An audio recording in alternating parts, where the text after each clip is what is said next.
Junho de 2002. Na noite seguinte, Hermione escapuliu de Grimmauld Place após o jantar, alegando a necessidade de mais leite do mercado na rua. Quando ela chegou na cabana, ela ficou sem jeito, se perguntando se Draco iria aparecer. Ela suspeitou que ele não esperava que ela sobrevivesse. Ele chegou de repente com um estalo agudo, estremecendo. Ela olhou fixamente. No passado, ele sempre estava totalmente vestido. Camisa, túnicas e uma capa, para uma boa medida. Enquanto ela o despiu até a cintura 2 vezes, ambas as ocasiões foram principalmente profissionais, e ele se vestiu imediatamente depois. Ele estava vestindo apenas calças e uma camisa de botão, tudo em preto. A ausência de camadas enfatizava o quão alto e ágil ele era. Ele parecia uma pantera, preto, legal e predatório. Na prática, foi lógico e eficiente. Menos camadas para remover, menos peso pressionando contra suas costas machucadas. No entanto, parecia estranhamente íntimo. Ele invocou uma cadeira sem a varinha e sentou-se escarranchado para trás enquanto começava a desabotoar a camisa. Ele sibilou e engasgou baixinho enquanto torcia os ombros para puxá-lo para baixo. "Está doendo menos?" ela disse, hesitando um pouco enquanto colocava a mão em seu braço. Sua pele ainda estava estranhamente fria. Tocá-lo enviou um arrepio de medo por sua espinha enquanto ele estremecia levemente e seus músculos ondulavam sobre seus dedos. "Um pouco", disse ele, depois de uma batida. Com um aceno de sua varinha, ela cuidadosamente puxou e baniu a murta e o ditamo. E então aplicou um feitiço de limpeza muito gentil sobre todos os cortes. Draco estremeceu e baixou a cabeça contra o encosto da cadeira. "Porra, Granger!" Ele rosnou, os nóis dos dedos brancos onde ele estava segurando a cadeira. "Tá feito agora", ela disse depois de outro momento. "Eu sinto muito. Eu precisei. O polvo mágico pode ser imune à maioria das infecções, mas não há como saber para que mais aquela faca foi usada, ou exatamente quais propriedades o veneno de Nagini tem. Pode neutralizar sua imunidade natural. Um aviso da próxima vez, por favor."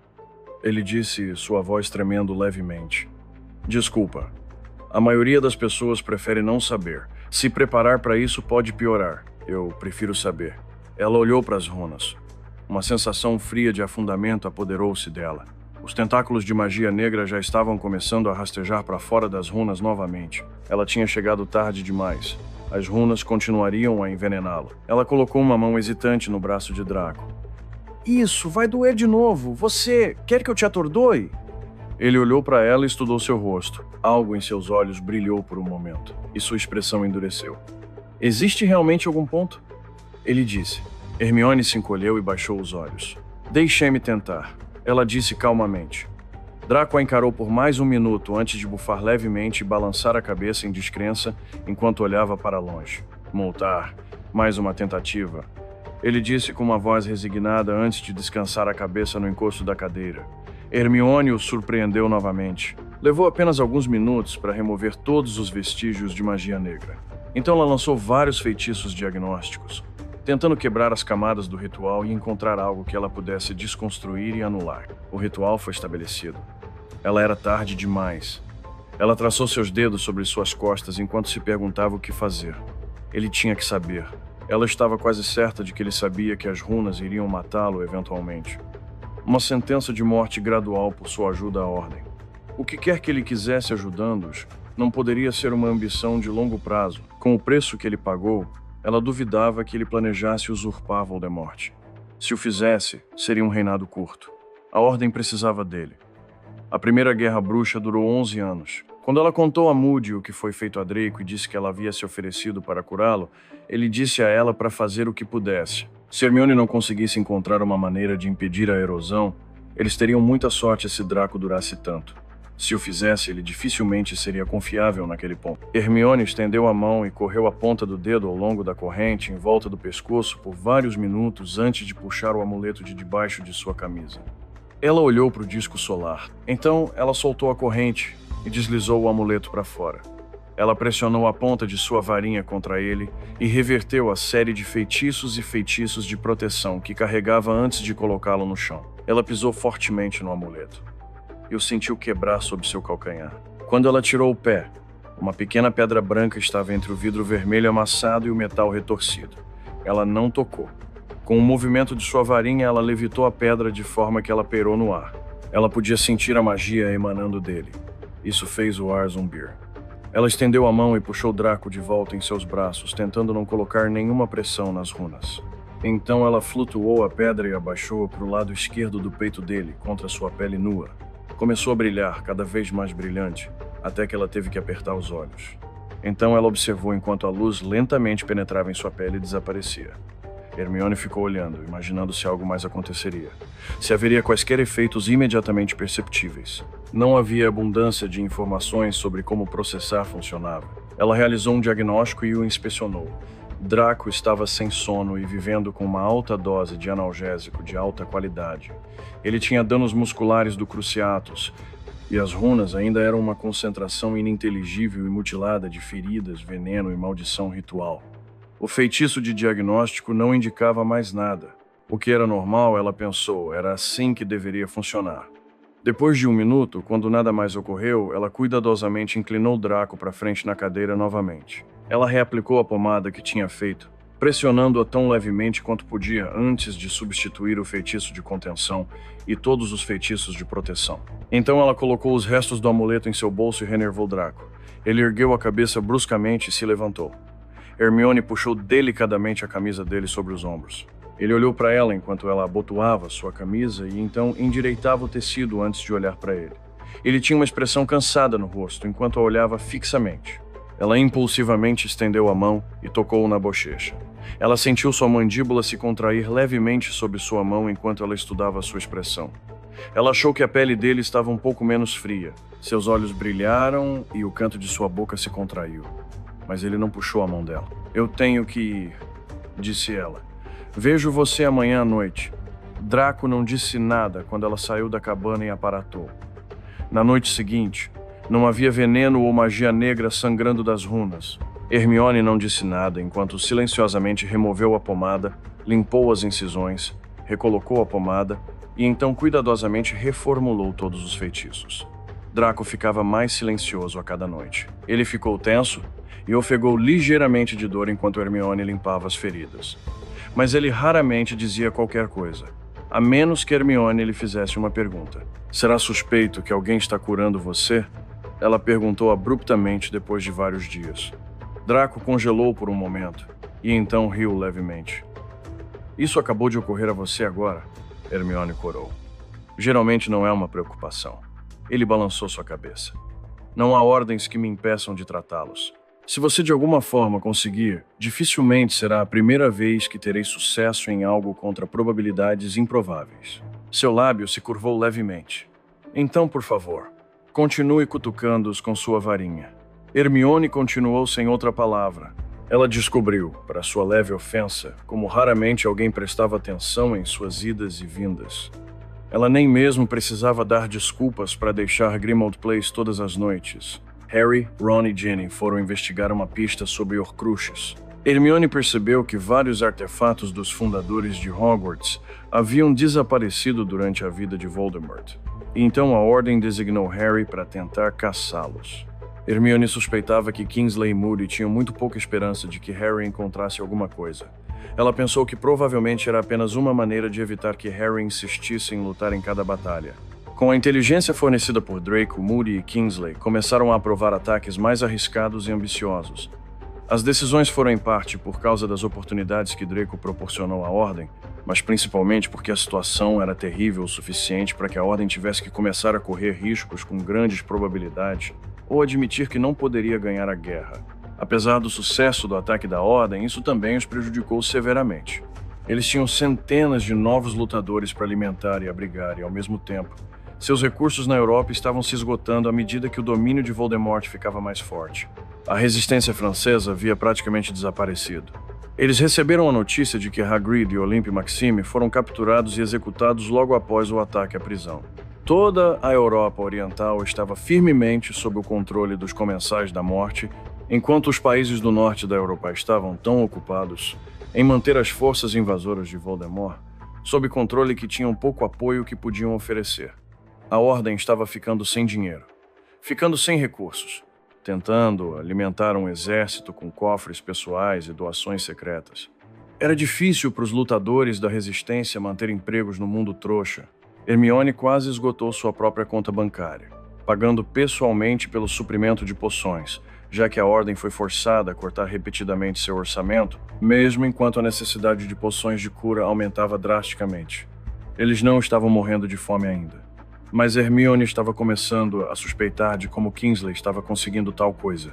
Às vezes, ela duvidava que derrotar Voldemort seria o suficiente.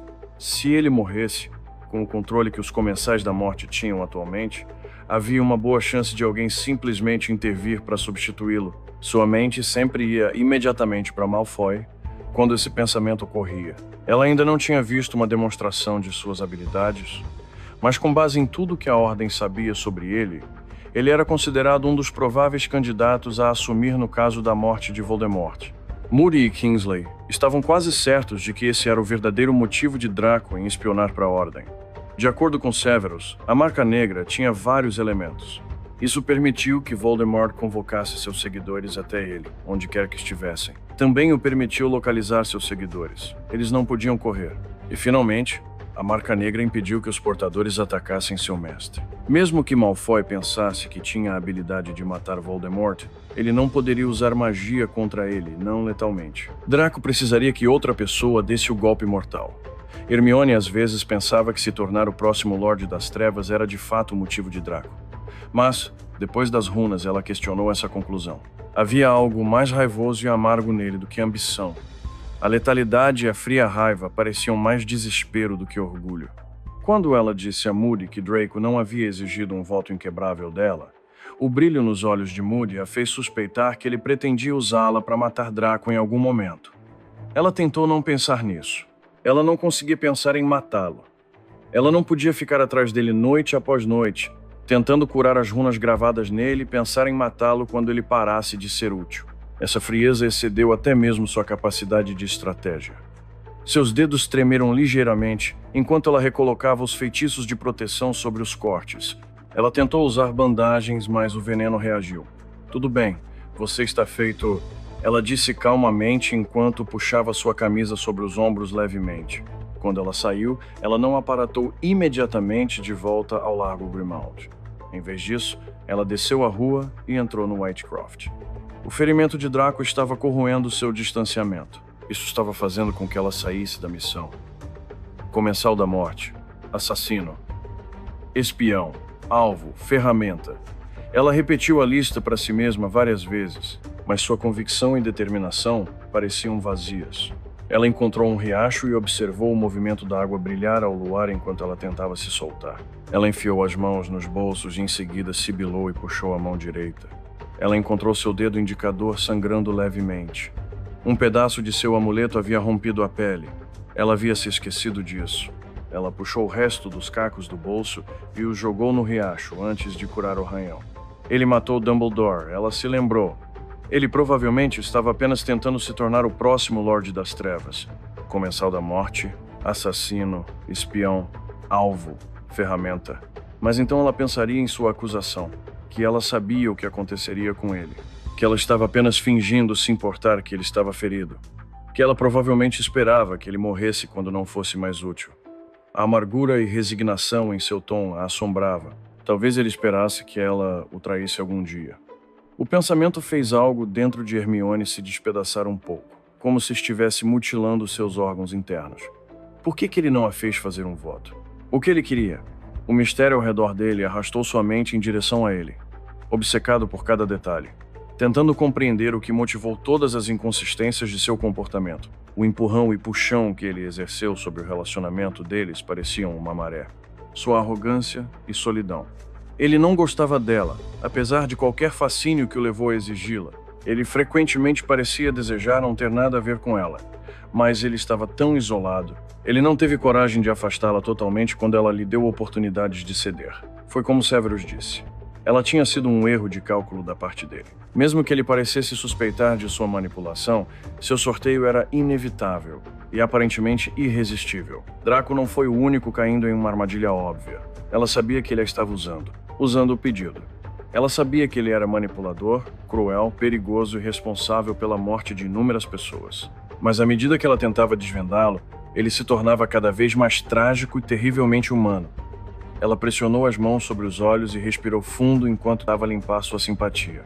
Ela sentiu que, se pudesse saber qual era realmente o motivo dele, ela seria capaz de cortar a simpatia, erradicá-lo de onde quer que ele tenha começado a crescer dentro dela. Ela não se sentia culpada por manipulá-lo, mas não tinha certeza se tinha a resolução de ser capaz de matá-lo eventualmente. Às vezes ela se perguntava amargamente se Moody e Kingsley a consideravam como tendo algum limite.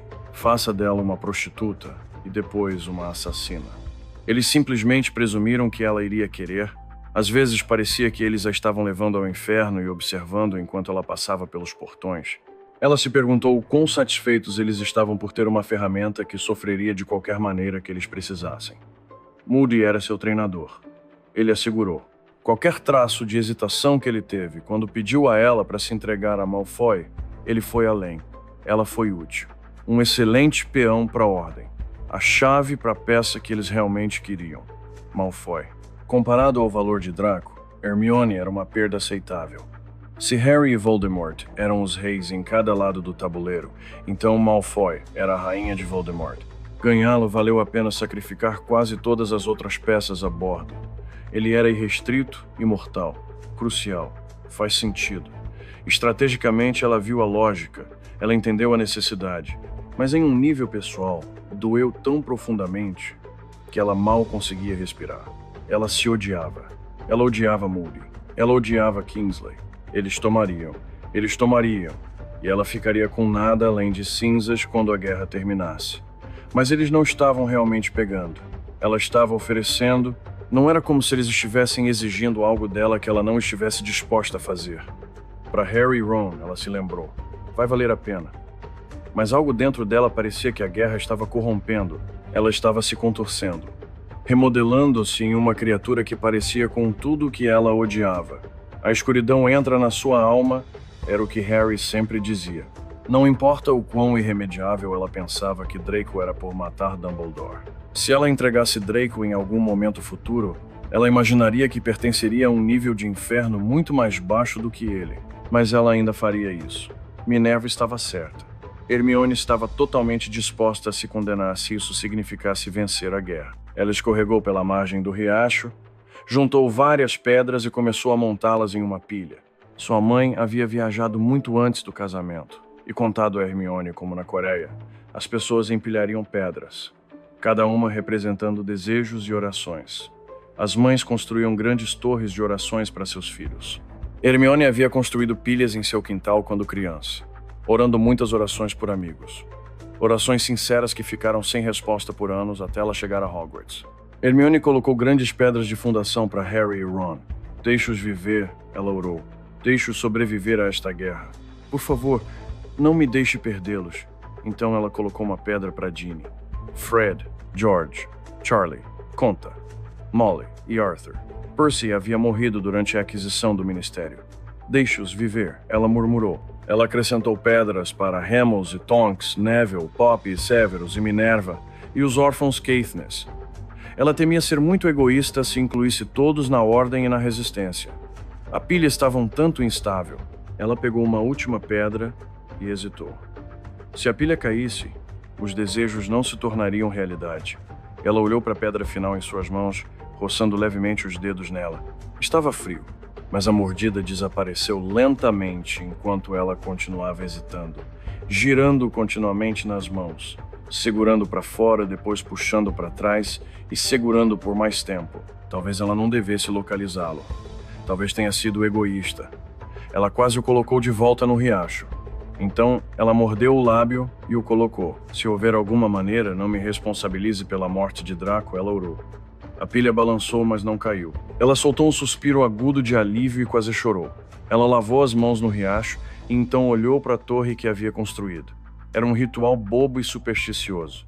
Isso não significa nada. Mas ela deu quase tudo pela guerra, e ainda não tinha sido o suficiente. A superstição parecia tudo o que lhe restava. Ela lançou um feitiço para repelir os trouxas ao redor das pedras e aparatou para longe. Ela continuou curando Draco, noite após noite. O veneno combinado com a magia rúnica tornou o ferimento um dos mais cruéis que ela já havia encontrado.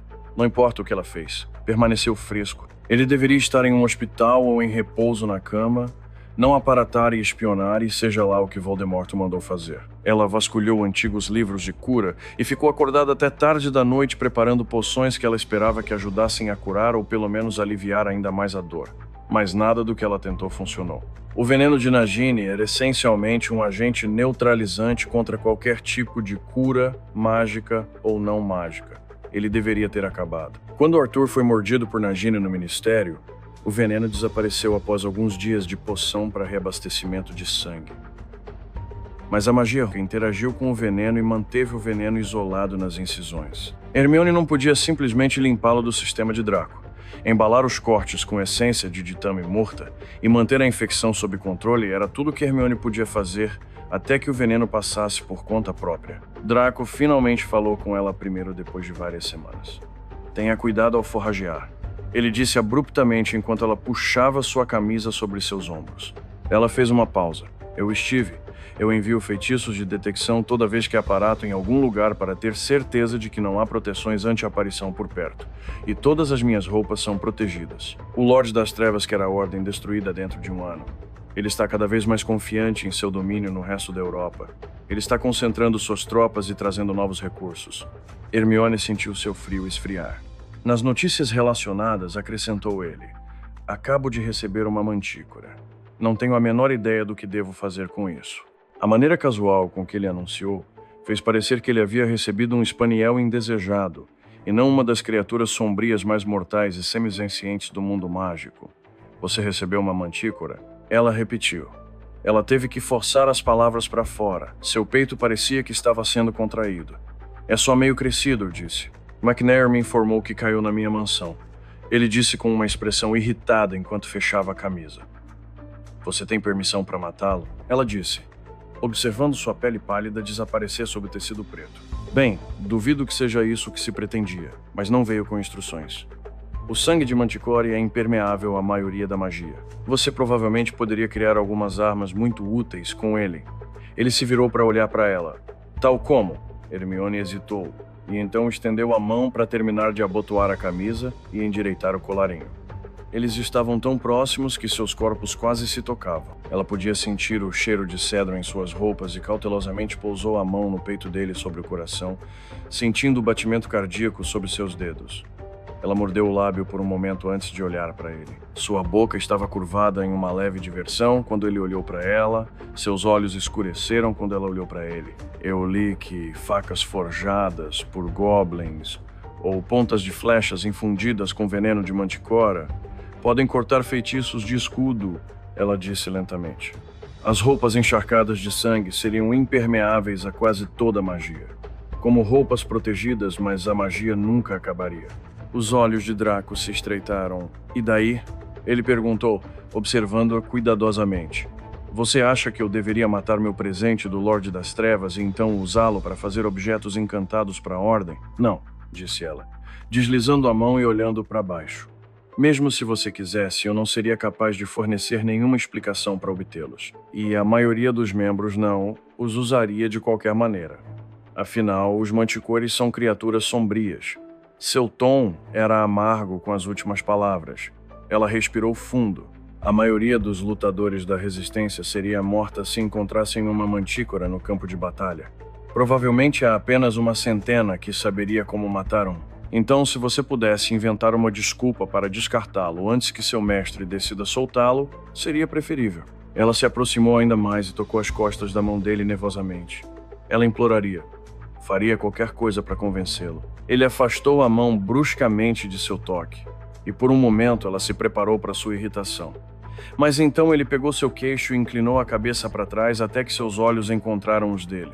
Ele estudou sua expressão por um momento enquanto ela o olhava fixamente. Ele se inclinou em direção a ela até que ela pensou que ele iria beijá-la. Você é sempre tão pragmático. Ela sentiu as palavras roçarem em seus lábios. Então ele soltou seu queixo abruptamente e se afastou. Seus olhos estavam brilhando quando ele notou sua confusão. Não morra, Granger. Eu posso sentir sua falta, Draco disse, sorrindo maliciosamente antes de desaparecer com um estalo.